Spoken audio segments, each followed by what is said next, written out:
easiest travel products you need. Expandable carry-on to bring all of your souvenirs without extra luggage. Foldable backpack to easy storage or for use as a spare bag. Packing cubes that are actually hanging portable shelves. Run to Biagi.com and get discounts up to 70% with Black Friday and Cyber Monday sales. You're welcome.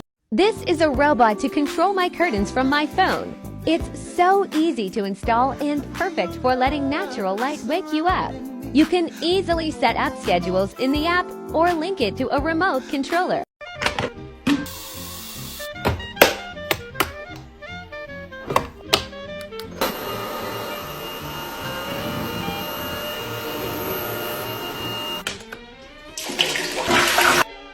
Self-cleaning started. 3 tips for decorating a small space. I'm Tina and I live in a 400 square foot apartment in Vancouver. I'm not an interior design pro, but here are some tips I learned for decorating a small space. Number 1, shrink your dining set. My apartment doesn't have a dining room or even a nook for that matter, so I got creative. I opted for a round bistro table from West Elm and added these stools from IKEA instead of chairs. The set is in the middle of my apartment, but it doesn't interrupt the flow of space because it's so minimal. Number 2, separate zones with an area rug. My kitchen, dining room, office, and living room are pretty much all in the same room, so it was important to me to create cohesive yet distinct zones. This 5x8 rug by IKEA pulls our living room together. The high pile is cozy, but the light-colored threads don't weigh the space down. Number 3, go big with art. I've read that oversized art can really work in a small space, but I didn't have any pieces like that, so I decided to combine a bunch in a gallery wall. I love how the different sizes, colors, and styles add depth and interest. Follow for more on small space living. Small space hacks for organizing my entryway. I'm Tina and I live in a 400 square foot apartment in Vancouver. I keep an organized home so that my small space is livable. Here's how I set up my entryway. 1, a storage solution for shoes. Shoes that pile up at the door are one of the biggest eyesores for me, not to mention the tons of space they take up. I got this simple unit from IKEA to keep my everyday shoes out of sight, and I swap them out when the seasons change. 2, hooks for wet stuff. It's Vancouver and we get rain, so even though I have a small space, I need an open area to let my rain gear dry. This piece from Umbra is so clever. The hooks can be pulled open when you need them and tucked away when you don't. I also kind of love that it looks like art when not in use. 3, a place for the little things. The shoe cabinet doubles as a landing place for small stuff. I keep a ceramic dish for things like headphones and lip chap. Recently, I added this little shelf with hooks from EQ3, which is perfect for sunglasses, wallets, and keys. Follow for more on small space living. Small space hacks for organizing my office. I'm Tina and I live in a 400 square foot apartment in Vancouver. I find my small space is most livable when I keep it organized. Here's how I set up my home office. 1, functional and cohesive furniture. My office doesn't have a room of its own, so I opted for pieces that would harmonize well with the rest of the space. The chair is from IKEA, but the desk was made by my partner as a dupe for the Akron Street Reader desk. Together, they fit this little 3-foot wide corner of my apartment perfectly. 2, a place for the little things. My partner designed the desk with a small shelf, which is the perfect size to hold my laptop, day planner, notebook, and a tray for office supplies. The tray holds pens, post-its, chargers, and other stuff I like to have on hand while working. 3, a good filing system. By now I'm mostly paperless, but paper is inevitable. I keep paper things tucked away in the storage cabinet by West Elm.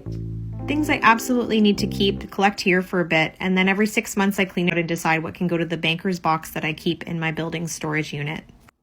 Follow for more on small space living. Alright guys, I'm back again with more small space design mistakes to avoid. 1, choosing the wrong size rug. A rug can pull a room together and anchor the furniture pieces, so selecting one that's too small can make the space look even smaller. A good rule of thumb is to leave at least 6 inches between your rug and the wall or edge of the space, and to try and ensure at least the front legs of your seating are on the rug. 2, too small artwork. Large art can be scary to commit to, but I found that too small art can actually accentuate a lack of space. I try to look for art that spans at least 2/3 of the thing I want to hang it above, the bed or the couch, for example, and where I can't find a single piece, I do a gallery wall. 3, ignoring scale when it comes to decor. This is related to the last point, but it's about choosing items that feel proportionate to the larger items in the room, which creates the feeling of balance. I'm pretty minimalistic with my decor, but in general, I like to create small groupings of candles, plants, or books, ensuring that each is proportionate to each other and its surroundings. Follow for more on small space living. Welcome to Stuff I Don't Buy and What I Use Instead. Some of my choices are to save space, some are eco-conscious, and others are just plain thrifty. Here are some examples in the bathroom. Number 1, I don't buy shaving cream. This is one of those things I never really bought, to be honest, but now that I live in a small space, I'm glad it's not taking space in my shower caddy. Instead, I actually use hair conditioner when I shave. It helps the razor do its job, and my skin feels moisturized afterwards. On that note, I don't use disposable razors anymore either. I switched away a while ago, and now that I only have to replace the razor head once in a while, saves me space. But I do eventually want to switch to a truly zero waste one. And third, I don't buy bottles of hand soap anymore. So this glass pump by Forgo comes with soap crystals that you add to water, so I don't need a new bottle every time it needs refilling.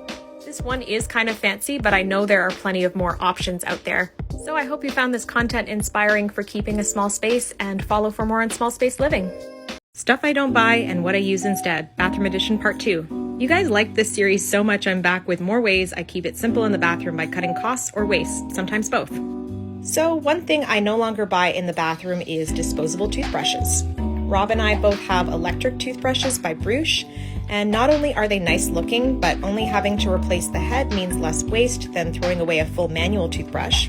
And our teeth also feel cleaner since switching, so there's that.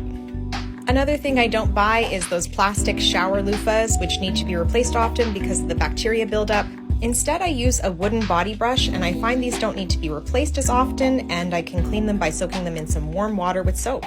And the last thing I don't buy is conventional makeup remover. So I don't wear a full face of makeup, but I do apply concealer in key spots, and I find an oil-based cleanser like a squalane one usually does the trick, and that means that I'm eliminating an extra step on my face care routine and also saving myself the cost and space of another product. So I hope you found these tips helpful, and if you liked them, follow for more on small space living. Snow day self-care. It snowed in Vancouver, and that's nature's way of telling us to slow down, so here are a few things I did today to reset my space and my mind. First, I put on my comfiest outfit because snow days are for cozies. This set is from Colorful Standard, and it has held up to many, many washes. Next, I took care of some light decluttering. I know I can relax best when I've done at least something small that's productive, so today I cleared the empty spice jars that were piling up in our Tupperware cupboard. Third, I did a little meal planning. So Christmas is next week, and I find it relaxing to look for fun recipes in my downtime, so I made a little shopping list while I was at it. And fourth, I made a cozy drink. So coffee is my first choice, but I get jitters in the afternoon, so I made a little bloom drink instead. This is the gingerbread latte, and it tastes pretty good. Follow for more on small space living. Advice for small apartment floor plans. Welcome to the series where I'll walk you through how I'd furnish a small apartment based on its floor plan. So here we have a standard 365 square foot studio apartment. It has a mini kitchen and not much storage to work with, so let's see what I can do with it. First, this entryway leads directly into the rest of the space, so I'd want to create a little bit of a zone. To do this, I would add a rug, some coat hooks behind the door, maybe a coat tree, and a hip height credenza for shoe storage that would give a landing spot for keys and mail, something that looks a little bit like this. Next, we really need some privacy between the living area and the sleeping area, so I'd install some kind of freestanding wall to create a separation. For inspiration, I would go with something like this. The bed should be at the back of the space across from the bathroom, and added storage can go against the freestanding wall like a dresser, and then just outside of the bathroom, I would have a unit for towels and toiletries. Now that leaves a more clearly delineated living space with room for potentially a love seat, chairs, a rug, a lamp, and a sideboard or entertainment unit for your TV and books that ends up nicely tucked behind your entry nook. Okay, the kitchen. It looks like a mini one with probably a mini fridge and a provide your own hot plate type situation, so we'll definitely need more storage and counter space. So a rolling kitchen island or bar cart could provide additional counter space and storage underneath while leaving the open feel of the layout. And then I would actually put a drop leaf table against the wall so that you have the option for more dining space if needed. This is the inspo. So I hope you found this video helpful, and if you liked it, then follow for more. Advice for small apartment floor plans. Welcome back to my series on furnishing a small apartment based on its floor plan. So this is a submission from a viewer who lives in 473 square feet. I think 100 of that is the balcony, and as you can see, they also have an angled wall of windows, so let's see what I can do. So they have a twin XL bed, and I would place this with the head against the wall to the left. It is the most tucked away in my opinion. Now to tuck it away even more, I would add track curtains along the ceiling to give some privacy and a slight sound barrier. This is the inspo. So the space next to this is the most obvious choice for the living area. The viewer has a desk, but to maximize the space and create a nice focal point, I would actually install floor-to-ceiling shelving against this wall with the desk nested in between. It would end up looking something like this. Next, I'd put an entertainment unit on the other side of the curtain, and then there would be a seating area. Now, because of the angled wall, I recommend chairs instead of a sofa, and either an irregular shaped rug or coffee table, so something like this, which will draw attention away from the lack of symmetry created by the wall. Moving on to the kitchen, this type of galley kitchen does well with a long kitchen island that doubles as a high top table and has room for storage underneath. This is what I mean when I say that. And last, we have the front entry. So my first observation is that these doors are space consuming, so if at all possible, I recommend sliding doors for the closet across the laundry area, and that will free up some space that is next to the door for some hooks. I would also reconfigure this closet to allow for a hanger bar hanging lengthwise. And then for this super long hallway, there is a lot of shoe storage potential, so these extra narrow cabinets could really work. Thanks for sending me your floor plans. I hope you're finding inspo from this series, and follow if you like it. The best storage bins. Having the right storage bins can help your home feel more functional and organized. Here are some of my favorite options. First is these underbed storage cases. I recently upgraded from plastic bins to these soft body canvas ones from Open Spaces. They're breathable, so my clothes don't get musty. I can squeeze more in them than I did with the plastic, and they don't scratch the floors, plus cute handles. Next up are these plastic bins from Muji. I have several of these in different sizes throughout the house, and they're stackable. They have optional lids that snap shut. I use them for my purses, to store bathroom and under sink supplies, and they make my life so much easier. And for something a little more refined or in a more visible area, I recommend these storage bins by Open Spaces. They're more durable than the Muji ones, and they have these wooden lids, and the handle is such an aesthetic and thoughtful design. They also come in 3 sizes. So I'm the self-proclaimed queen of storage bins, so let me know if you want a part 2. Back again with more advice for small apartment floor plans. Welcome back to my series on furnishing a small apartment based on its floor plan. So this viewer is moving into a 466 square foot place with a queen bed, a love seat, a TV, and some stools. The existing floor plan already has a layout suggestion, but let's see if I can offer an alternative. First, I agree with the placement of the bed, but the only problem is no closet. So I would add a shelving unit that's tall to break up the space, something that looks a little bit like this. And if he owns the space, I recommend walling off these doors and putting sliding ones on the other side so he can actually get dressed in his own bedroom. Now, for the living area, I typically don't like a TV-centered space myself, but this is important for the viewer, so the likeliest spot for it is actually right here. And that leaves room for the love seat, a lamp, and a lounge chair, or this could also be a spot for a desk. So that does create some awkward space here with the couch jutting out, so I would square that off with the dining set. This kitchen does seem low on storage, so I'd advise a shelving unit that has a table that folds out like this IKEA one, and this is potentially where his stools could go. Galley kitchens never have enough counter space, so some kind of island could also go here. Lastly, closing off that closet could provide some much needed wall space against which he can put a sideboard with a place to keep linens and laundry supplies, and this is the inspo.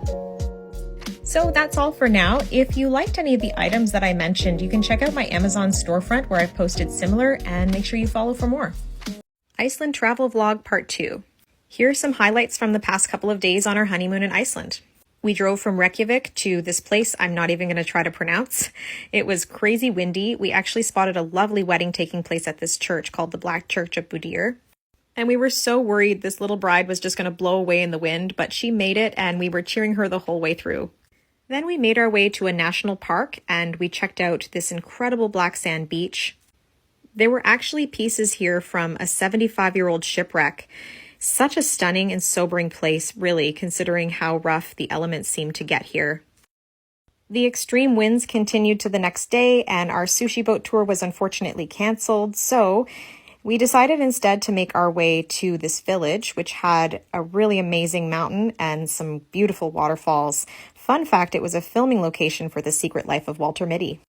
And then we finished the day with a hike near our lodge called the Church of Elves. It was really cute and had a super beautiful summit. So thanks for watching and stay tuned for more. Iceland Travel Vlog Part 4. We're nearing the end of our honeymoon in Iceland, and apparently we saved the best experiences for last. So we visited the third and best so far of the hot springs. This one was called Voke Baths, and we love how it was built right next to the lake, and you could even cool off there if you wanted to. Next, we drove into this really secluded little village nestled in between massive mountains and waterfalls. It really was very surreal to take in. And from there, we headed south along Iceland's east coast, and we just spotted beauty after beauty. We managed to check out Vestrahorn, which is the Batman-shaped mountain. And we also stopped at this glacier lagoon where pieces of glacier apparently just wash up on the beach. We were really mesmerized by that. And then we hiked out to this canyon, which had the most iconic views. The weather was surprisingly good for this, and Rob even got to fly his drone. This is some footage from that. But it did grow windy and rainy towards the end of the day when we reached Vik. We still went to the famous black sand beach and rocky cliff where the Bon Iver Holocene music video was filmed, but it was a bit rough. We're back to Reykjavik from here and then home, but we had an amazing time in Iceland, and we hope you liked sharing the journey with us. 6 sweaters I'm excited to be wearing for fall. Sweaters and denim are basically my fall uniform, so here are a few, both new and old, that I look forward to wearing this season. The first is this M. Sallow sweater by Lulu Studio that I got on the summer sale at Essence. I highly recommend shopping out of season like this if you're looking for good deals. Made of a thinner cashmere, and I just love how it drapes and it sort of tapers at the bottom and the sleeves. I'm also really into this v-neck with the white tee peeking out. It looks just so put together. The next is this Shrunken Perry cardigan by James Street. It was last winter's splurge, and I can't wait to pull it out again. It's got such an interesting neckline and lots of extra buttons, which leaves lots of options for styling it different ways. It is roomy, so I'd size down if you have your eye on this one. The next is the Sicily cardigan by Wilfred. It is a really lightweight cardigan, so it's great for early fall. I also really enjoy a cropped, boxy silhouette, and I find the charcoal gray works with just about everything in my closet. Keeping the cardigan game strong is this frame cardigan that I've had now for a few years, which I bought at Nordstrom. As you can see, it fits together all the colors in my closet, which I love. It has side slits and wide arms, and once again, it's kind of boxy, but I feel like it's just a fun sweater when I want to mix my neutrals. Now, I also love turtlenecks, so the newest addition to my closet is this Luxe Cashmere Jan sweater by Wilfred. I will say that not all sweaters are made the same at Aritzia, but I chose to get this one because the item description says it's made with 100% grade A cashmere, so it's less likely that it'll pill or wear down easily. The wide sleeves also give it a really modern feel. Last is this turtleneck by Co, and I got this at a secondhand designer shop in Vancouver last winter, and I'm amazed that somebody else parted with it. It's the reason why I bought the Wilfred one you just saw, because I love the silhouette so much. I really like to wear it with a structured button-down shirt poking out under to give it some interest, and whatever I do, it seems to maintain its shape without being stiff. So I hope you like this sweater roundup for fall, and I'll try to link the ones that are still available in my bio. I'm allowing myself one good pair of boots this season, and I'm torn between 2 very different pairs, so let's decide together. First are these mid-heel boots by Totem, and I've had my eye on these for years. The pros are I love how sleek they look. My feet are wide, but they make them look narrow without squeezing them, and they're black, so they go with everything. Thinking of the cons, this is the rest of my shoe collection for context. There's lots of black, so I'm not sure if these add enough variety. The other con is the pull-on heel. It is very, very tight. I've been told they would stretch out, but my shoes need to be easy to put on if I'm going to wear them. So the contender is this really fun patent olive green boot by About Ariane. Pros about this boot are I love the color. It adds to a mix in my collection, but it isn't outside of my regular palette. They're also quite comfy and easy to slip on with the zipper at the back. The toe is square, which I really like. I find it to be modern looking, and they were cheaper than Totem. As for the cons, I'm not sure about the heel height. The heel is actually 3 inches while the Totems are only 1.5. The other thing is the patent leather. I'm just not sure how that'll wear over time, and I really want these to last. So help, please let me know if you think I should keep Totem or About Ariane. This Not That for home organization part 2. The ADHD community really came for me in the last video, so I just want to put it out there that I don't know about ADHD and I wouldn't try to advise on how to organize your home if you have this. These are general tips based on my own experience for optimizing the look and function of your home. So first, let's talk underbed storage. I would avoid plastic storage bins, particularly those without wheels, as these can scratch hardwood flooring. Also, if you're storing clothing, plastic isn't breathable, so your items are more likely to start smelling musty. Instead, what I would recommend is looking for soft or fabric bins.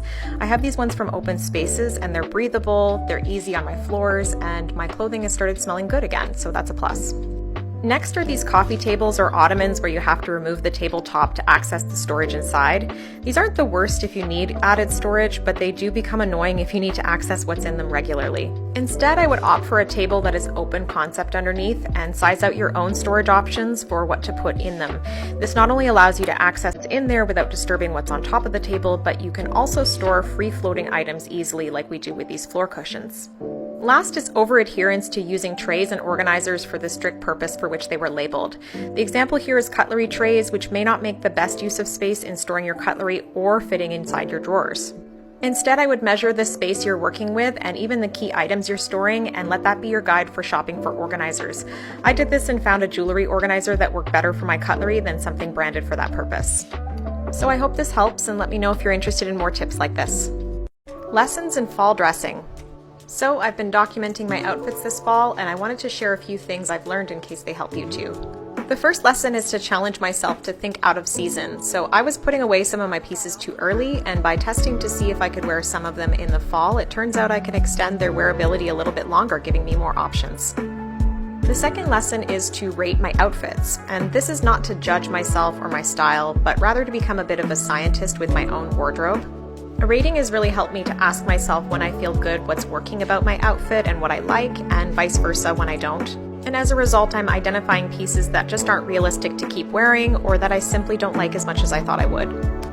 And my third lesson is to not feel bad about outfit repeating. My outfit formulas are pretty similar, and that's actually okay. I think we can sometimes expect ourselves to be really inventive with our outfits every day and wear something new or different or exciting, but we do gravitate towards certain looks for a reason, so I leaned into that this fall and I'm feeling more comfortable with my style overall as a result. So I hope you're finding these lessons helpful as well, and let me know if you have any of your own.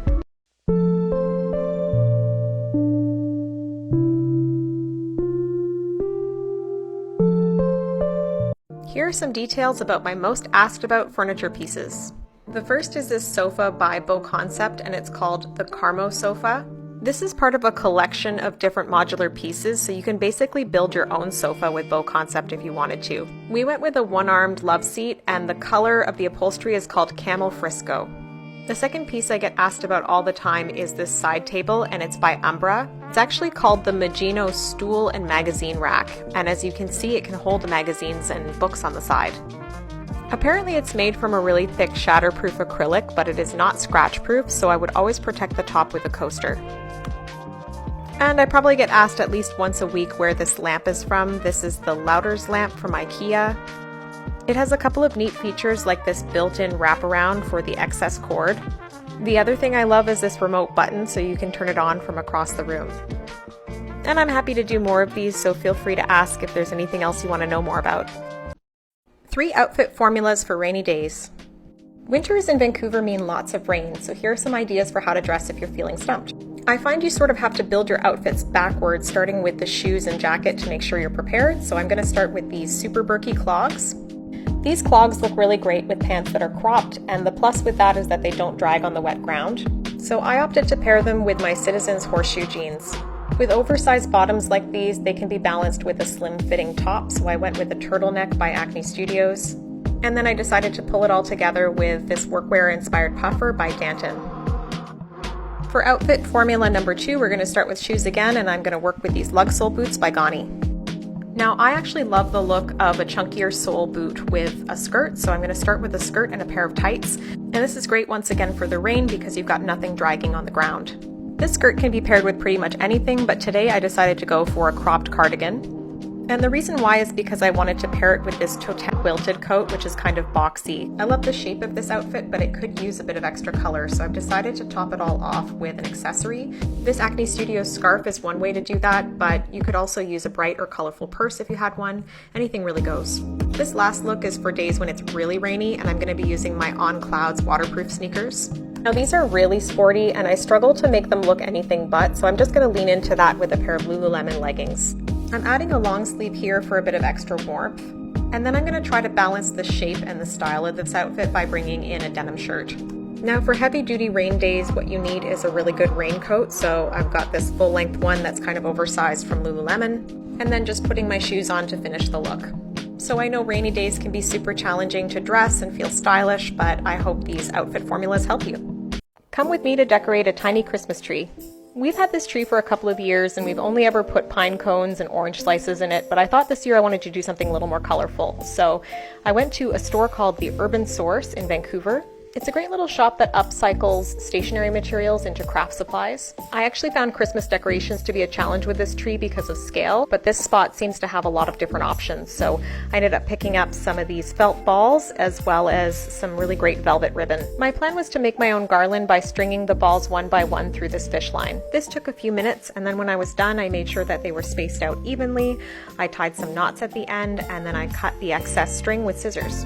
Then it was time to wrap it around the tree. This looks easier than it was because it kept getting stuck. Also, I had to keep zhuzhing the felt balls to make sure that they were in the right place, but eventually we got there. And my plan with the velvet ribbon was just to create a couple of bows and stick those on the tree, so I got to start on that as well. And this is the finished result. Overall, I'm pretty happy with it, but importantly, I'm really glad that I've used upcycled materials for the whole thing. So I hope this helps if you're looking for ideas to decorate a small tree.